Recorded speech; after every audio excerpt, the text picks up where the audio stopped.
Dan jangan lupa untuk subscribe YouTube channel Metro TV News dan juga nyalakan notifikasinya.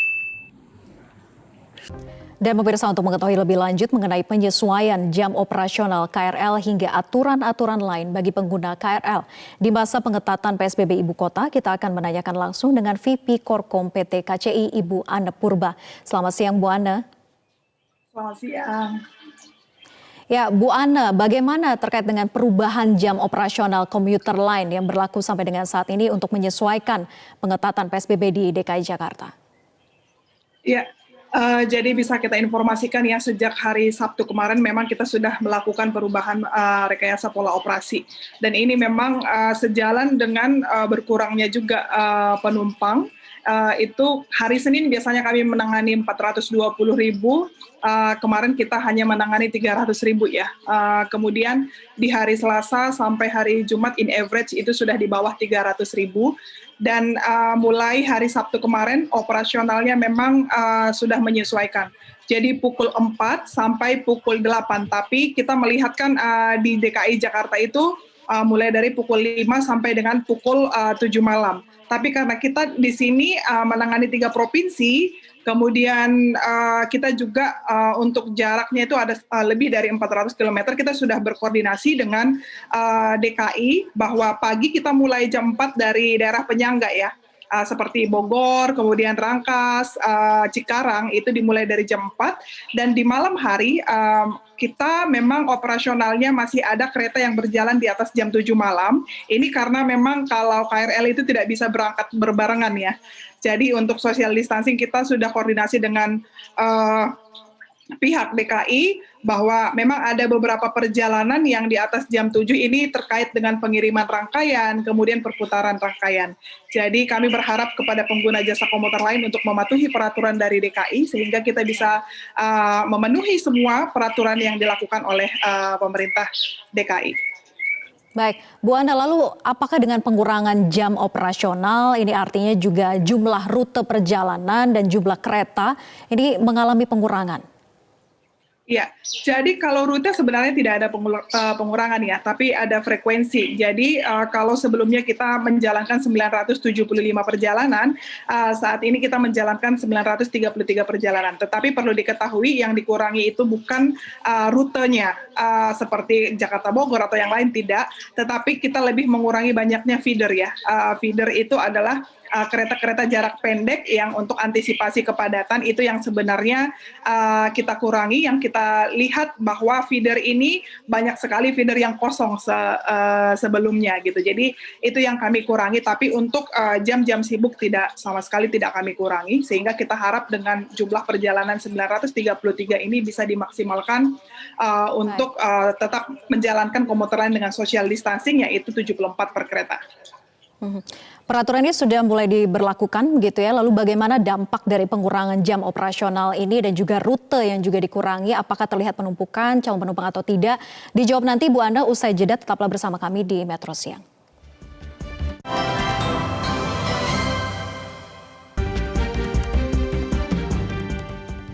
Kita lanjutkan perbincangan bersama VP Korkom PT KCI, Bu Anne. Bagaimana sejauh ini dampak dari pengurangan jam operasional ini? Apakah terlihat penumpukan calon penumpang di peron maupun di stasiun? Ya, dapat kami sampaikan memang stasiun cenderung sepi ya. Yang biasanya hari Jumat itu stasiun kami itu penuh, karena kami hampir menangani hari Jumat itu 400.000 penumpang, tapi hari Jumat kemarin hanya 300.000 penumpang. Jadi kita lihat memang ada dampak dengan mengaktifkannya hanya 25% aktivitas yang ada di perkantoran atau di kegiatan lain. Ini sangat berpengaruh sekali dengan mobilisasi komuters ya, khususnya di stasiun, kemudian di peron dan di atas KRL. Hari Jumat kemarin hanya 300.000, sehingga mulai dari pukul setengah 7, 18.30, itu stasiun kami mayoritas sudah sepi.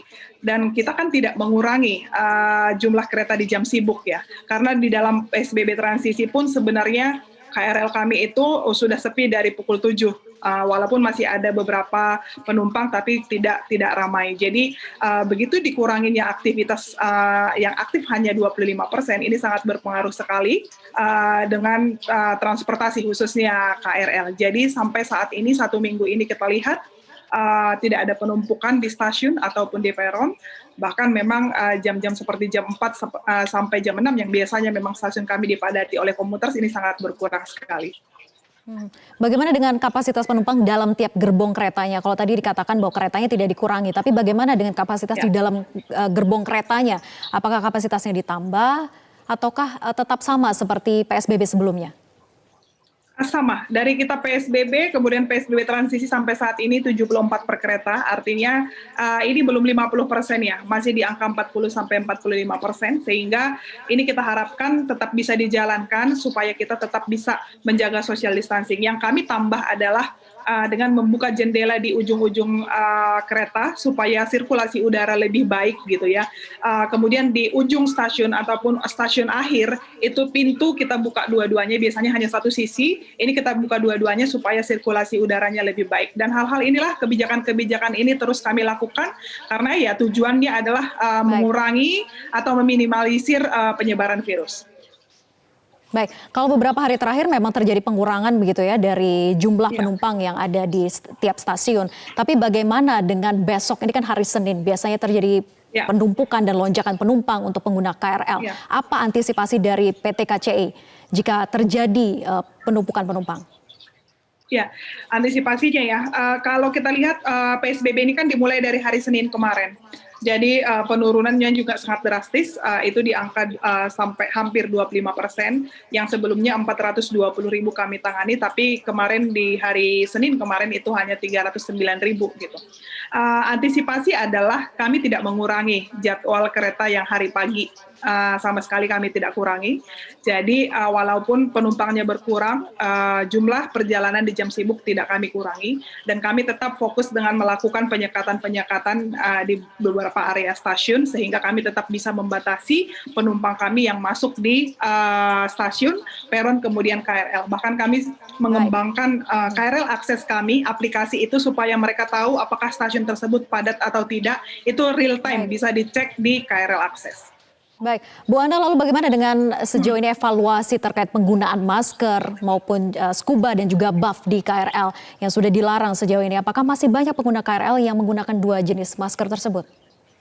Ya, setelah 1 minggu terakhir kami melakukan sosialisasi sangat berkurang ya, karena kami juga melakukan sosialisasi itu tidak hanya sosialisasi tetapi memberikan contoh dengan menyebarkan 1.200 masker gratis kepada pengguna jasa komuter yang masih menggunakan buff dan scuba ya. Kemudian di sini kami juga mulai hari Senin ya, besok kita akan memperketat kembali sehingga nanti untuk penggunaan masker ini harus masker yang benar baru boleh menggunakan komuter lain. Kita harus tegas karena kita masih dalam kondisi pandemi dan kita berharap komuter lain ini tetap bisa dijalankan, tetapi menjaga kesehatan adalah yang utama.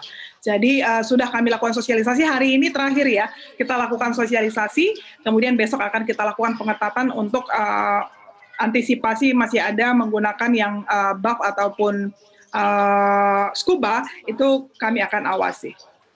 Baik, penertiban kepada calon penumpang sangat ketat dilakukan oleh PT KCI begitu ya. Terima kasih VP Korkom PT KCI, Bu Ana Purba sudah bergabung bersama kami di Metro Siang.